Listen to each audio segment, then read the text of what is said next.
Spain versus Argentina.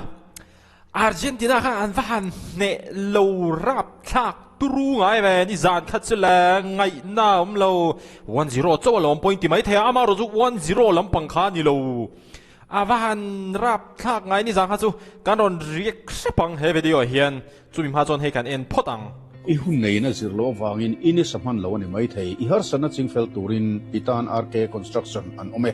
I boy pui ngai mi lovin soil test le building permit an boy pui sak thei cha civil engineer architect monitoring na noya in hun lai atanga building sakzo thlengin an tho sak thei che ani tin I inchung chau chei that edu point red niam takin an khoi sak thei bok che chu mai ba ka ceiling specialist an nia biak in le ko han building a red niam te in an siam sak thei boke I building hui to tak kha thia kher ngai lovin athom that na column strengthening retrofitting anti thei boke RK Construction 8837 333 oh RK Construction te in lo dor ve the don in mamo huda lo in shil pungula mo ni zan chu Argentina lampang in record an siam le nia kan soyang eng record ngen siam te am pasabera ka soidu chu an va hanin sop ngai ve 1-0 chaw ani inti mai thei adik 1-0 chaw amaro chu game khan en teu game kha anga ina omlo Spain ina andu dan ang tak position game anron khel thei kha anron khel thei kha ni mai lo an khel tluan thei kha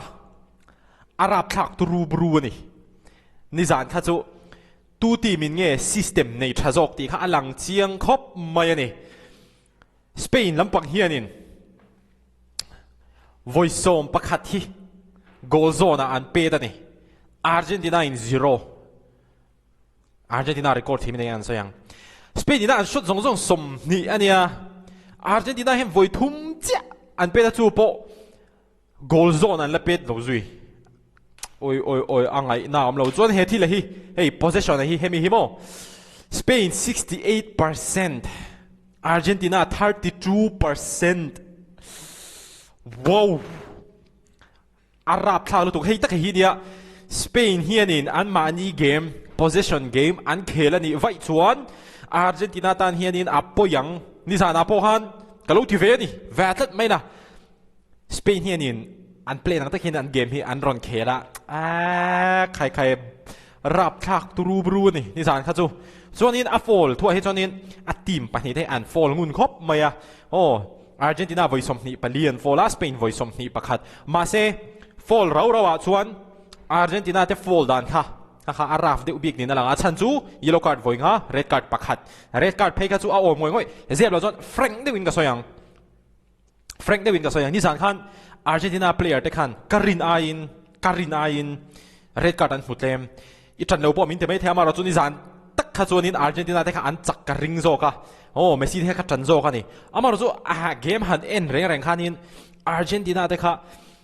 Spain ina an dominate lu tuka wang khanin an mani kha an frustrate ti kha alang thei ani an mani kha mo chuan offside a hianin ya Spain chuan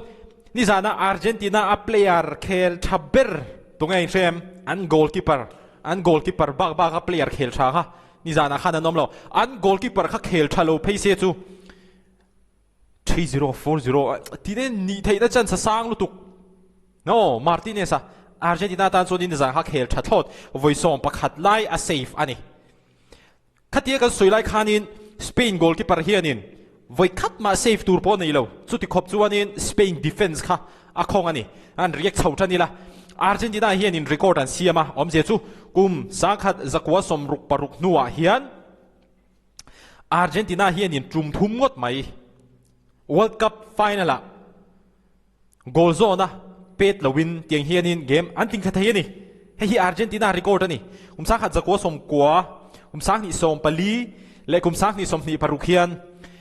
final game a hian Argentina te hianin goal zone a voi khat ma an pet lo 0 attempts on goal mo khakhani Argentina record chu tichuanin adolegan react le halang Lamine Yamal hian Cristiano Ronaldo ka idol pe chuak ani no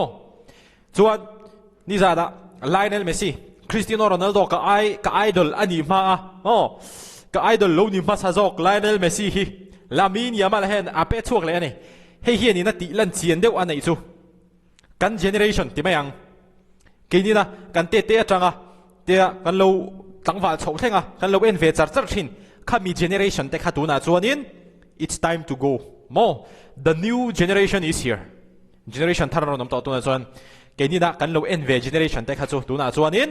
an retire chho meka mo he dian an wai thalam ti kha ning kan hu chho tran to ti kha chiang khop mai ron lami ni ama le hi ni zan kha chu video po ki na aran ti langa khel thapa ngai chuanin hei hi Messi hian in red card adi le ni he player ta hian mo hei chu a controversial ka dia a chan chu player ten ka hup chunga midang an biak reng hian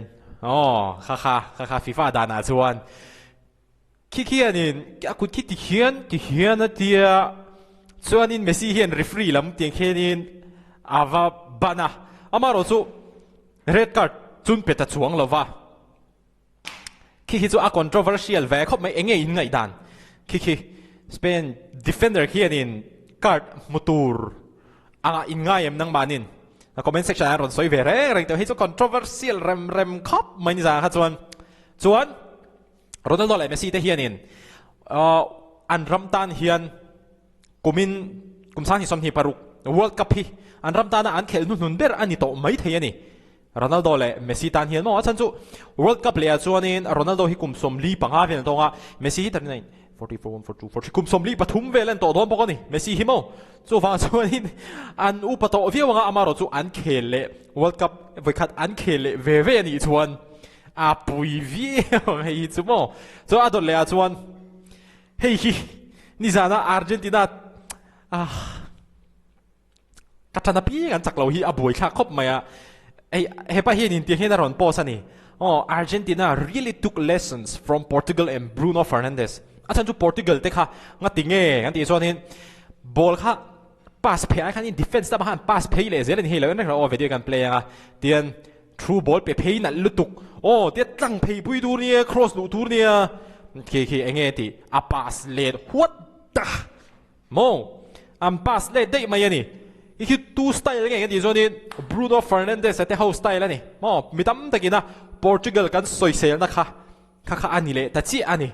ava han buai thak ni zan kha chumo a chi ngani khen enteu true ball khin mem ki ti khin din tan phei zil se hey Argentina player rang zang nge pakhat pani pathum pali he ta hian in tan phei se cross lut se khát tiệt tỷ đàn khá thấy hi tất cả ni dàn khá cho pass nè lẽ ava han hạ thạc ngái à tôi ta cái lẽ hạ lăng hay là mini mà này anh chắc chi à tiếng hiền in trinh trí trong trai à đi xuân hết tia trong trai lại hiền hết tia trong trai lại hiền mà anh nuôi hiền in Argentina lại Spain player hay là thì buổi char to này là mini mà lâu trong trai đấy mà à tham gia các rộn mù về đủ sim chịu anh này mà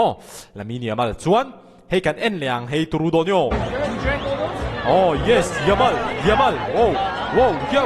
yo khai avan WWE te over wrestling te po tel trap ani mo Yamal la he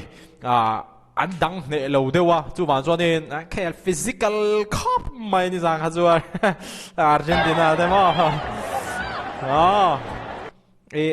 ta hianin Yamal hianin possession ho che chu fall ani ga free kick ani amaro chu Spain in they get to keep the possession so it's fine chuan adang le a hi hi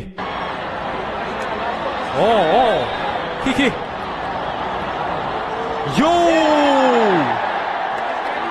kiki ni zana han mi tam takin referee chuan Spain avan tran anti na lai kha nia enge ingai dan ka secha khop mai he thila he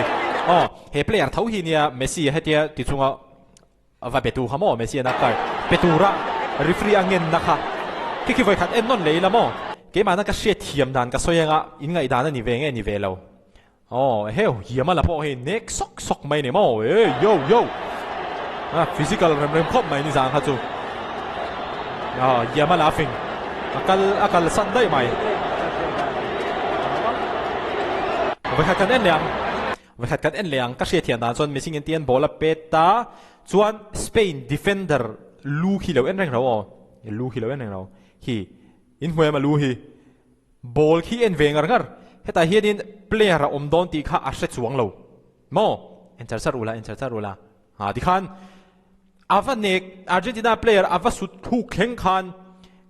he pa hian in ball kha en ngar mai ni en ngar mai ni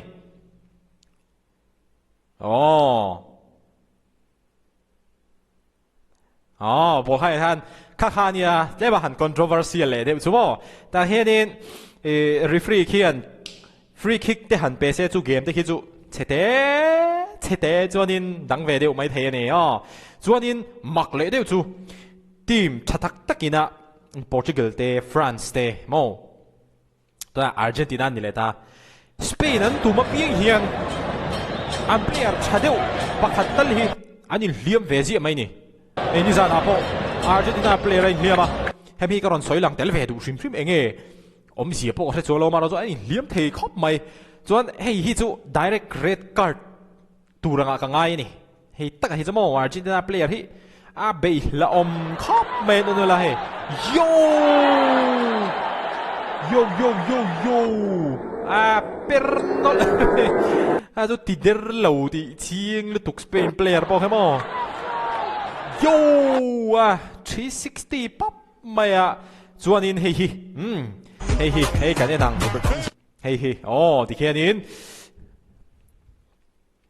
a chiang ni da a chiang ni hei a chiang khop mai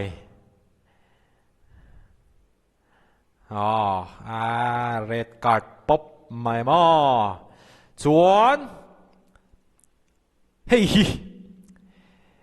hemi game zone in ti boy hi abul chan tu chu Argentina player ani tat mai na hemi game final whistle zone in ti boy hi mo abul chan tu chu Argentina player hei chu Frank Lewin eng ma bai asam lo Argentina player thiam lo yang ka soi mai a French player pakhat kha lan phei lai kha Argentina player pat khan in ma han lo nak zeu mani khata chang khan in hi game to pa boy na khi a chua ka ni in rek si mai a kieng khian chuan in WWE yo hoi referee te an boy khop mai ni kai referee ma tieng khian an ti pop ngam mai a tro pui rem khop mai chuan hei hi FIFA president Infantino hi mo hei en reng ro ma hi ma hi Spain ina an pet goal kha poyati mel ilo muem Spain an pet goal kha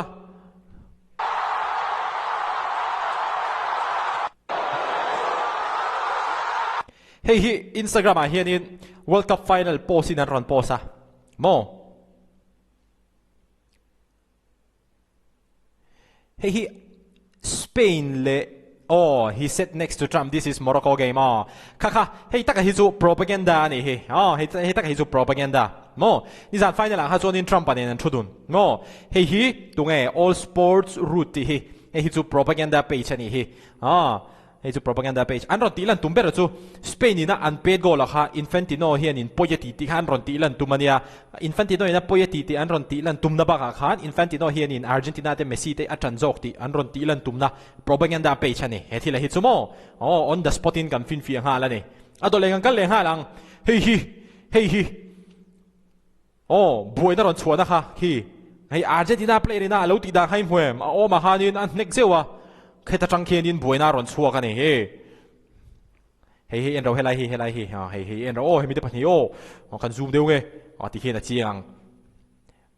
bang mo boxing khel ke mai ni Argentina player khian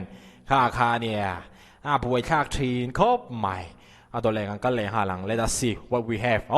Argentina coach atong chua ka lana hle ni alak nat po hi ngoi chapa ni lo siento ti mo I'm sorry ti nani hei tak hei chu ka thiam ve lo siento Wilson ti kha mi reels kha in revem lo siento Wilson ti te kha ta tang khan lo siento je hi ka zir ve ke ma po hian mo lo siento atieni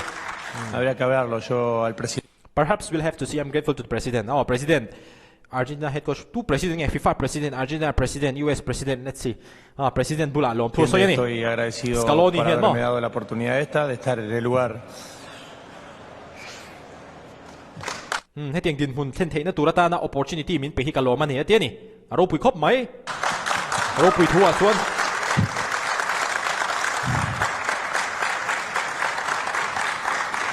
ไอ้นี่สารนะที่พอมันเนี่ยจะเดินจับอันจับเมสซี่ที่พอหันจับนี่มองั้นทิ้งอินเคลโซไอ้ที่นี่อิมบาเป้ที่พอจับตางั้นทิ้งฮาเลนที่พอเท่างั้นทิ้งอันจัดชินกันตีส่วนมอเทต้าปันชัวเทต้าตักเมื่ออันชัวหัวอันหล่อทำเฮียนริลรู้ที่อันนัดชินที่คิดว่าเสียเทียมปุยครบไม่มีตั้มตะกินเปลี่ยนให้วัดจ่าเบลจุดที่ขัดยินติดชินันจักเหล่าเฮียนเทต้าชัวเวลละมออินเทตอบชวนหัวอินเทตอบตักแมวอินชวนหัวอินโหลดชามะอินจับเหลวนี่ชวนอินเทตอบอินละชัวเหลวตีนั่นยังดินอินเทตอบชวนนะค่ะอินตันอัปโปยหมดตกเหลวตีนั่นยังสู้ฟังส่วนอินก็สเตย์เพลเยอร์เตอันจับชินที่จะเกิดจากเทียมงอยคิดถึงคิดสมอ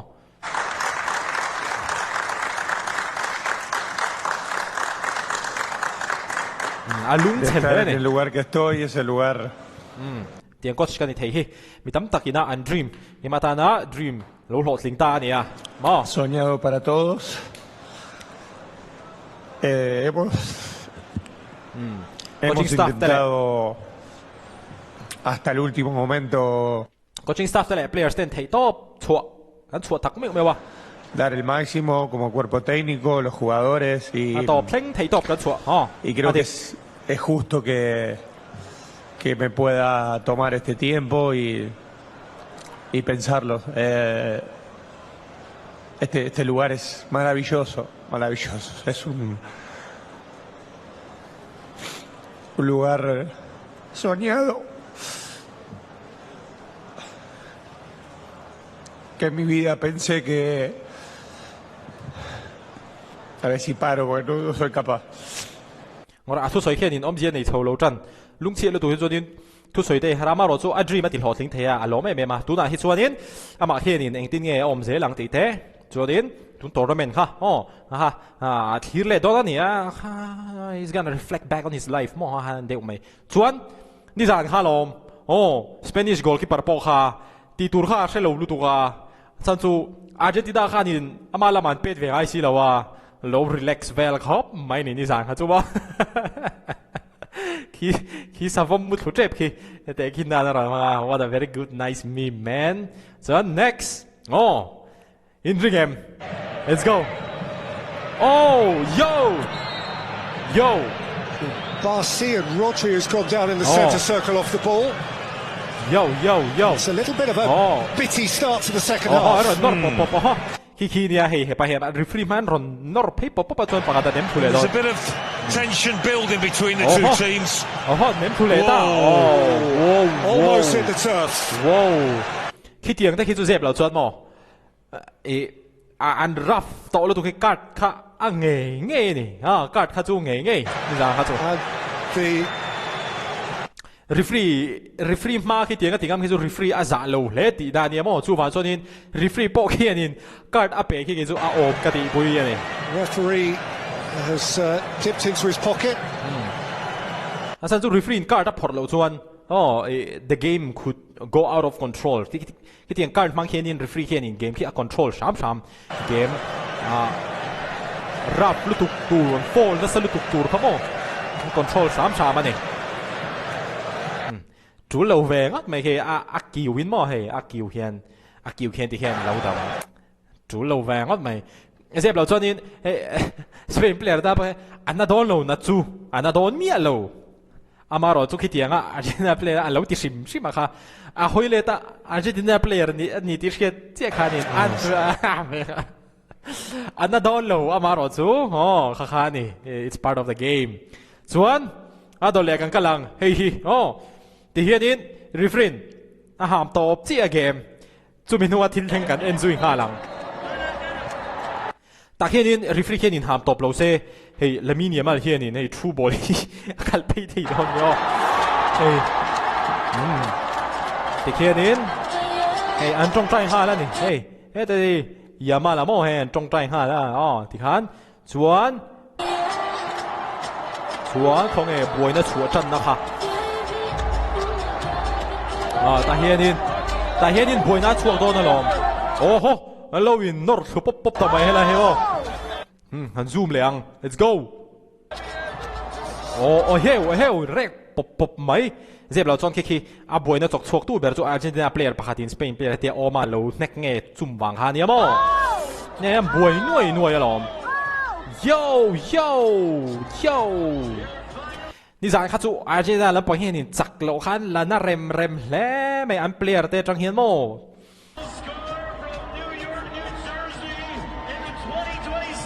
โอ้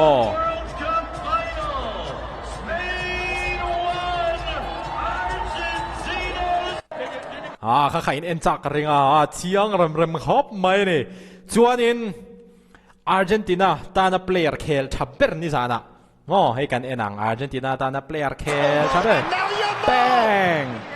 Oh, bang! Bang! Marino, Ferran Torres! Bang!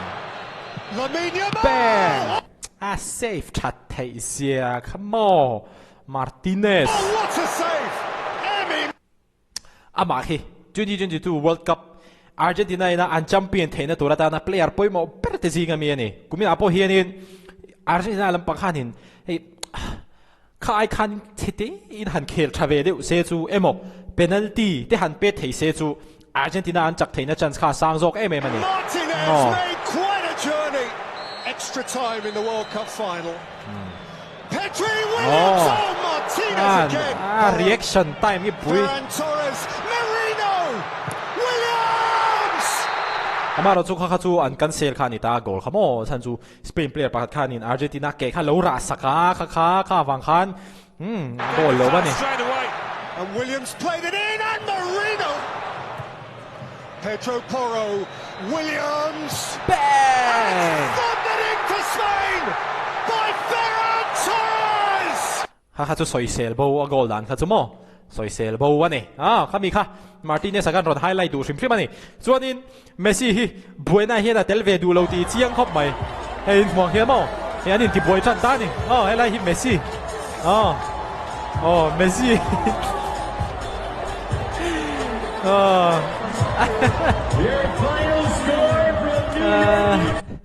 din dani patling ma ko kan da man ding soi de ma CLM Diang boy na hi jon tunge tel ve pe yang tro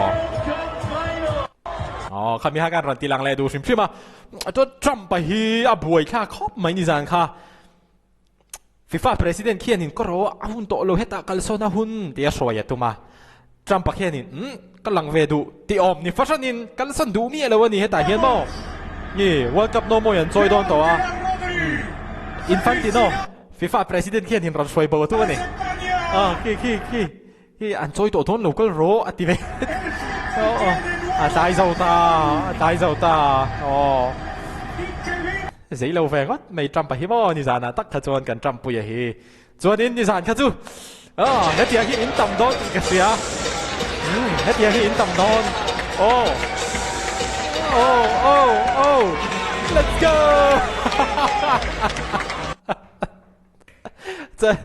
bây giờ hi tụi cái RC à khiêng tê thì Instagram mấy cái phụ Spain ăn pet goal ta Spain ăn pet goal he bay lên đâu he bay